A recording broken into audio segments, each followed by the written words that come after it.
یعنی قرآن مجید پڑھنا ایک حق ہے، لیکن وہ پڑھنا کافی نہیں ہے۔ کیسے پڑھنا ہے؟ تدبر کے ساتھ پڑھنا، غور و فکر کے ساتھ۔ سننا کافی نہیں ہے، ایسے سننا جس سے آپ کو ایک نصیحت، ایک فائدہ حاصل ہو، ایک اثر حاصل ہو۔ قرآن مجید کو سننا، قرآن مجید کا جو ایک استماع ہے۔ اچھا، یہاں تھوڑا سا ایک فرق ہے عربی کے حوالے سے۔ ایک ہوتا ہے سننا، سماع، ٹھیک ہے۔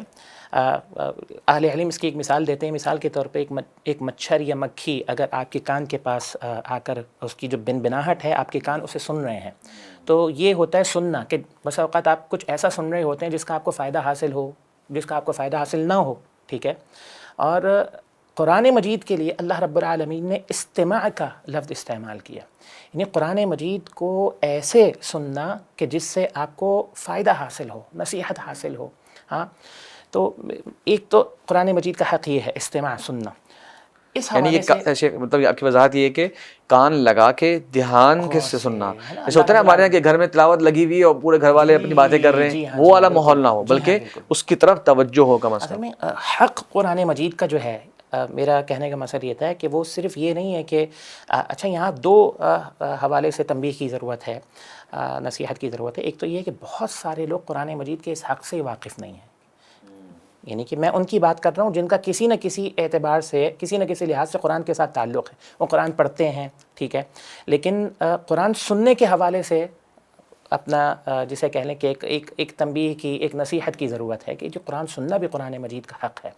اچھا، دوسری بات یہ ہے کہ قرآن مجید آپ نے جس طرف اشارہ کیا کہ صرف سننا نہیں، کہ جس طرح لوگوں نے جو ہے وہ ایک تبرک کے لیے گھر میں چلا دیا، دکان میں اپنا کیا کہتے ہیں چلا دیا، یاسین ہم نے چلا دی، یہ ہمارے ہاں ایک رسم بن گئی ہے نا۔ ہے اچھی بات ہے قرآن مجید، لیکن اللہ رب العالمین نے قرآن مجید کے سننے نہیں بلکہ استماع کا، ایسے سننے کا حکم دیا ہے کہ جس میں انسان کی توجہ اس کے ساتھ ہو اور پھر اس کو فائدہ حاصل ہو رہا ہو۔ یہاں میں اس کو جوڑنا چاہتا ہوں ہمارے موضوع کے ساتھ کہ استماع کا حق ہمیں اس وقت حاصل ہوگا کہ جب ہمیں جو ہم سن رہے ہیں ہمیں سمجھ میں آ رہا ہو، تو لہذا اس کا بڑا گہرا تعلق تدبر کے ساتھ ہے نا۔ یعنی اگر ہم یہ دیکھیں کہ قرآن مجید کے جتنے بھی حقوق آپ نے بیان کیے ہیں، ان میں سے ہر حق کا تعلق کسی نہ کسی اعتبار سے تدبر کے ساتھ ہے۔ یعنی قرآن مجید پڑھنا ایک حق ہے، لیکن وہ پڑھنا کافی نہیں ہے۔ کیسے پڑھنا ہے؟ تدبر کے ساتھ پڑھنا، غور و فکر کے ساتھ۔ سننا کافی نہیں ہے، ایسے سننا جس سے آپ کو ایک نصیحت، ایک فائدہ حاصل ہو، ایک اثر حاصل ہو۔ پھر اسی طرح جو دوسرے حقوق آپ نے ذکر کیے ہیں ان کا تعلق بھی تدبر کے ساتھ ہے۔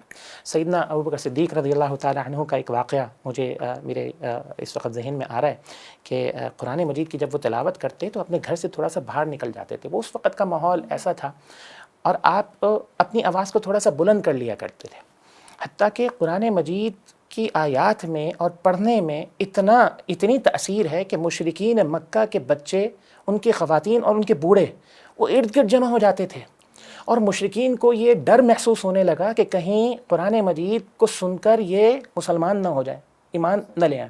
سیدنا ابوبکر صدیق رضی اللہ تعالی عنہ کو ابتدا میں تو انہوں نے دھمکی دی، معاذ اللہ، اور اس کے بعد پھر ان کو مکہ سے یعنی کہ مکہ سے باہر نکالنے کی جو ہے وہ دھمکی دی کہ جی آپ ایسا نہ کیا کریں۔ یعنی آپ اندازہ کریں، یہاں پر اہل علم نے ذکر کیا ہے کہ جب قرآن مجید اتنی پر اثر کتاب ہے کہ مشرکین جب اس پر بھی اثر کر سکتی ہے، تو اگر اہل ایمان اس کے صحیح معنوں میں جسے کہ اس کے ساتھ تعلق قائم کریں، اس کے حقوق کو سمجھیں، تو کیسے ان پر اثر نہیں کرے گی۔